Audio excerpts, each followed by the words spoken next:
Hello, hi, my name is Samuel Zerza for the SE channel. Please subscribe and share as much as you can. And please support me on Patreon. I'll put a link there. And a lot of things going on, especially YTube. I don't know what's going on with them, but they want me to change my content. Talking the truth. And I have to change my content. That's why they demonetized me, and God knows what they're doing to my channel. Well, anyways, you guys know the story. So obviously we're at the info wars, information wars, and what else can I tell you? Okay, now I want to do this video. Brian Mass he's a congressman in the District of Florida, 18th Congressional District. He's a member, obviously, of the Republican Party.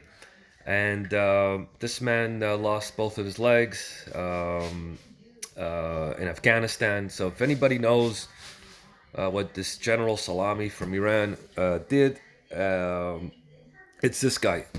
You know, here, let's look at... yeah,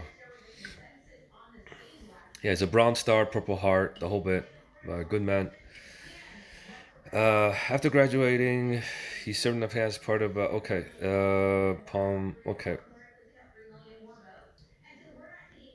Let me see.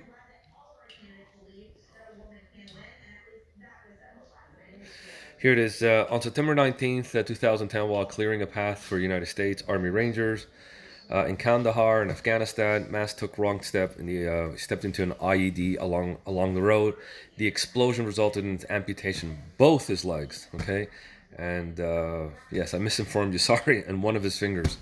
So, if anybody knows what an IED is, being bombed and exploded by these evil regime, it's this man. Okay, so he knows what he's talking about. So let's just hold on a minute. I'm just gonna we're gonna see a video. Okay, we're gonna see a video of him, and the place goes silent. Okay, the place actually goes silent. I have to put, it's like about 4 or 5 minutes long. Okay, I have no choice, but the place goes silent. He asked him a specific question, and you'll see what the specific question is. All these experts all these experts in the Middle East. Okay, so let's just watch this brave man and what he had to say, and please leave a note and tell me how you feel. Okay. Ms. Haynes? Yeah, I have nothing to add. Mr. Hadley? They're less safe overwhelmingly because of Iran's destabilizing activities. But do you think that the deterioration of the destabilization of Iran to some degree had some connection with this administration ripping up the agreement, the JCPOA? No, I think as I think one of the members said, their destabilizing activities were ongoing before the JCPOA, and if anything, they stepped up after the JCPOA, long before President Trump decided to withdraw in 2018. Let me just say that I also think that, in fact, it was a good start. I'm not arguing that things could have not gotten better, including that aspect of our discussion. But it was a great start. And to rip it up and sort of like go to ground zero and start again, and throwing our allies under the bus, we assembled one of the most impressive coalitions of foreign governments to fully back this agreement. And we walked out on them and we threw them under the bus. I don't think that we're going to be able to assemble them again for any significant operation there. Do you think that we can assemble them again, Mr. Hass? I think so, and I hope so. I'm not nearly as pessimistic as you there. And again, today's reports suggest that the allies are not walking away from the need to work together to contend with the Iranian threat. Let me say with 30 seconds very quickly, Congressman. I think it's possible to have doubts about the JCPOA, to see it in some way as flawed, at the same time to be critical of the administration for having exited it unilaterally. I think it's possible to manage both thoughts simultaneously. Ms. Haynes? Thank you. I think the one thing that I would like to add is I on a rare moment of disagreement with Mr. Hadley, I really do believe that Iran's destabilizing activities increased measurably after President Trump withdrew from the agreement and began to exercise his maximum pressure campaign, and largely because there really wasn't that diplomatic off-ramp, and this was the way for Iran to respond. Thank you, Mr. Chairman. I just want to conclude by saying that I'm cautiously optimistic. Thank you. Thank you, Mr. Espaillat. Mr. Mass. Okay, so these are the geniuses. These are the experts. Obviously, they have an input. They can say something. But now here comes the star, Rep. Mass, with one question. Thank you, Mr. Chairman. I think there's been three fundamental questions that have been posed by many on both sides and the panel, and that was it wise, was it imminent, and was it a choice? And I want to talk about all those three things, maybe in a euphemism or a comparison. I look at Soleimani as a terrorist nest, as a terrorist machine gun nest, really. He's been spraying rounds at the U.S. for many years on many different fronts. So if I look at him like a terrorist machine gun nest, and I ask myself, number one, is it a choice to take that nest out? This is something I have very specific experience with on the theaters of war and our battlefields. Yeah, it's a choice to take that out all day long. But it's not really a choice when you consider that if you leave that there, walk around it, ignore it, that somebody else is going to come across that nest eventually, and they're going to get shot at. You want to ask, is it wise? Well, I think it probably always defies conventional wisdom to go out there and attack a machine gun nest. But that doesn't mean that it doesn't have to be done. And then you want to ask, is it imminent? Well, just because this machine gun nest might be taking a moment to reload, that doesn't mean that it's not an imminent threat. That's an excellent point. I just want to tell you that's an excellent point. Just because you just take a few minutes to reload or a few days to relax, and it doesn't mean that you're going to not attack. That is imminent too. Excellent. It just got done firing rounds over at our embassy.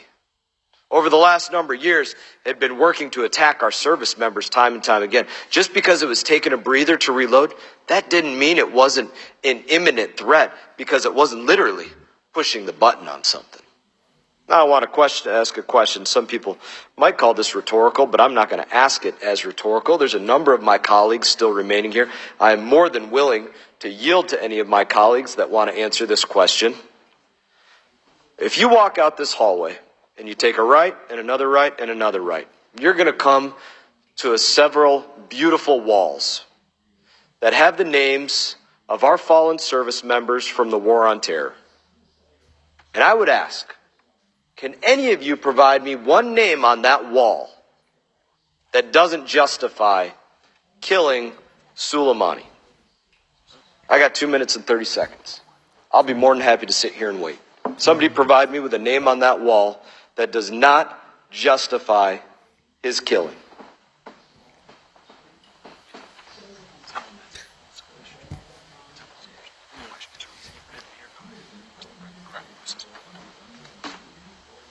Well, the gentleman may continue.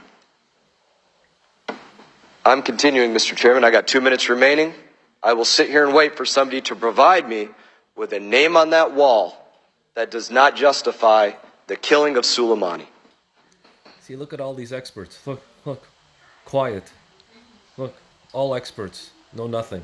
Thank you, Mr. Mass. I think you've made your point. Mr. Phillips. Mr. Chairman, I have not yielded back my time, and I still have a minute and 45 seconds You're disrupting the I procedures will not right now. yield back my time, Mr. Chairman. You're disrupting I the have a procedures, minute and Mr. 45 Mass. seconds remaining, of which I would like to wait for somebody to provide me with a name of somebody on our memorial wall who does You're out not of order, Mr. justify Mass. the killing of Soleimani. You are out of I order. will not yield You are back my out of time. order, Mr. Mass. I will not Chair, yield back made my your time. point. I am Mr. not Chair, out of order. Mr. You Chair, are out of I'll order, yield a minute. Mr. Chairman, for reclaiming this time. Mr. Chair, I'll yield a minute of my time to Mr. Mast. Oh, he's got time. Thank you. Thank you, my colleague. I appreciate it. That's actually 3 minutes. 3 minutes. Nobody can provide one answer of these fallen heroes. Mr. Phillips doesn't have any time. Why this General Salami is such a good guy to the Democrats. No, because he didn't have time. Look at this. Look at these experts. Look. All quiet. Look at this. Okay. Just call Mr. Phillips. Why did Phillips give him an explanation? What?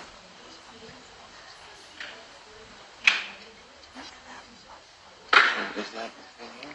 Yeah, so Phillips has a right to say something. Yeah. It's Masses. Okay. He has a right to read it out. Okay. And then you call Mr. Phillips once it's done. So sad. Just tell me when. Can't provide one name or even anything.